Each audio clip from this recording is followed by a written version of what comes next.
questão do presbiterato é de fundamental importância, é mesmo crucial para a vida da igreja. Eu diria que é uma questão de estrutura da igreja. Quando nós não tratamos devidamente do presbiterato, então nós deixamos de dar a devida importância à igreja como um corpo, que um corpo tem que ser regido por cabeças. Paulo preocupou-se extremamente com os presbíteros e um dia ele chamou os de Éfeso para que viessem ter com ele nas praias de Mileto. E ele lhes deu alguns conselhos muito importantes. Ele tratou da questão doutrinária e da questão pessoal deles. Nós vamos tratar primeiramente das questões morais que os presbíteros têm que ter, para as quais eles têm que atentar. E posteriormente sobre as questões de dons espirituais que os presbíteros precisam ter para exercer o presbiterato. Então, nas praias de Mileto, Paulo chamou os seus presbíteros e no verso 28 do capítulo 20, ele disse assim, aos presbíteros: atendei por vós e por todo o rebanho, sobre o qual o Espírito Santo vos constituiu bispos, para pastoreardes a igreja de Deus, a qual ele comprou com seu próprio sangue. A expressão atendei por vós carrega consigo a ideia de que os líderes do povo de Deus devem ter cuidado de si mesmos. Essa ideia está bem clara na Nova Versão Internacional, que diz: cuidem de vocês mesmos e de todo o rebanho. A primeira preocupação dos ministros de Deus é com a sua própria vida pessoal, nas esferas moral e espiritual.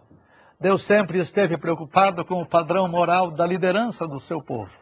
Esse assunto é crucial para o bom crescimento da igreja local. O reino de Deus não haverá de crescer devidamente enquanto aqueles que lideram o povo de Deus servindo não estiverem andando de conformidade com os padrões exigidos por aquele que os dota. A prioridade da santidade começa com os líderes e então com a comunidade. Os líderes não estão prontos para ministrar, nem prontos para se envolver nas responsabilidades do ministério, se eles não estiverem andando em retidão. Este ingrediente é básico.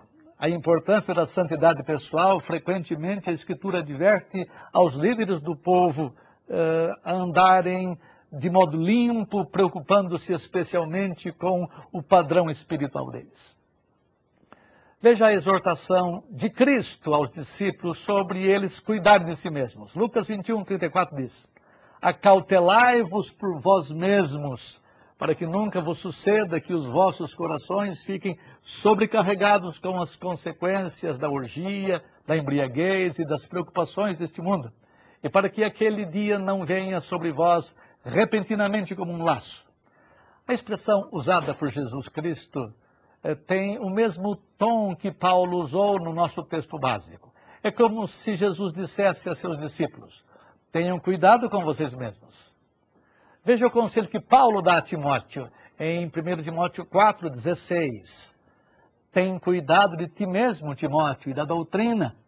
A prioridade no ministério é o presbítero ter cuidado consigo mesmo, porque alguns não estão levando isso em consideração, trazendo ruína sobre si mesmos, sobre a igreja. Alguns cuidam primeiro da doutrina, mas se esquecem da santidade pessoal.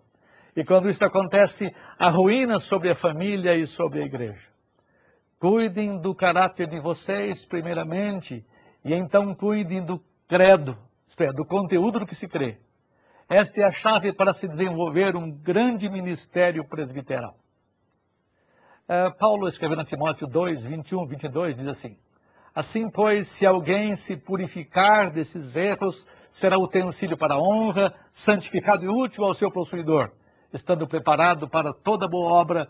Foge ao tosim das paixões da mocidade. Segue a justiça, a fé, o amor, a paz, com que de coração puro invocam o Senhor. Há alguns vasos que Deus pode usar e outros que Ele não usa. Não há ministério algum para um ministro que não seja santo. Você pode até ter títulos ou ofícios na igreja, mas se não há santidade em sua vida, você não exercerá liderança abençoada. Usualmente Deus não haverá de trabalhar através de você.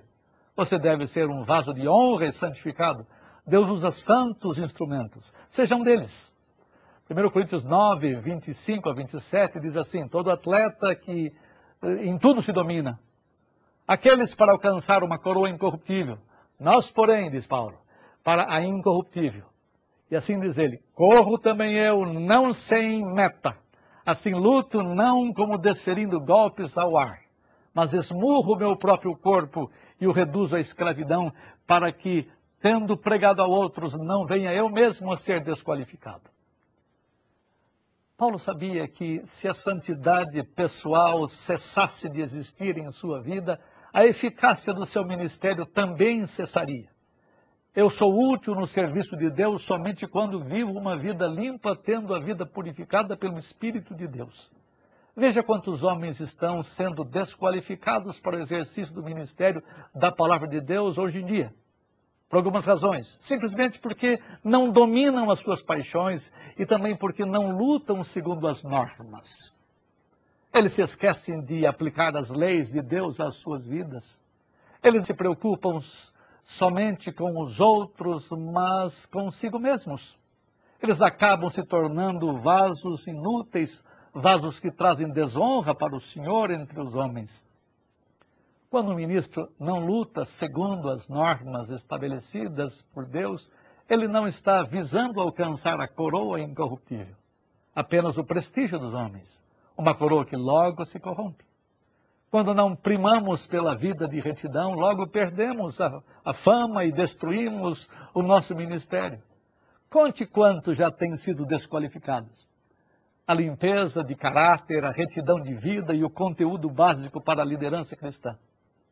Não é o carisma pessoal, nem o poder de persuasão, mas a proximidade de vida com Deus que torna abençoado o nosso ministério. Um vaso de honra é um vaso qualificado, que alcança o prêmio de coroa incorruptível. Nós precisamos de líderes assim, de homens que primem pela santidade pessoal.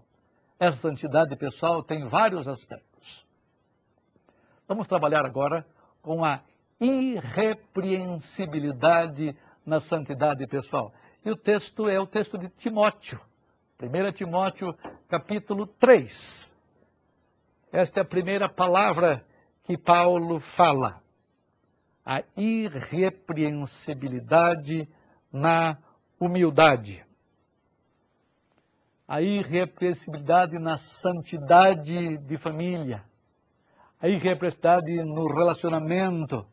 A irrepreensibilidade na santidade de vida pública. Esses tópicos são tratados rapidamente, mais os dois primeiros do que os outros. Então vejamos, primeiramente, a irrepreensibilidade do presbítero para que ele exerça o ofício. O texto de Timóteo 3:2 fala: é necessário, portanto, que o bispo, no caso aqui é presbítero, seja irrepreensível. Esta palavra é usada por Paulo em Tito, é usada em outros lugares, mas resume as qualificações morais pessoais que vêm a seguir no texto. Algumas pessoas podem chegar a perguntar: pastor, você pensa que uma pessoa que cometeu pecados graves no passado pode ainda ser um presbítero ou um pastor numa igreja? Alguns chegam a perguntar: a expressão marido de uma só mulher significa o quê? Eu não creio que o sentido dessa expressão seja a possibilidade de um homem ter mais esposas. A questão aqui é sobre a irrepreensibilidade. Quando um homem é elevado à posição de liderança espiritual e ele tem uma grande mancha em sua vida, sempre vai alguém apontar o dedo para ele, especialmente quando ele está exercendo autoridade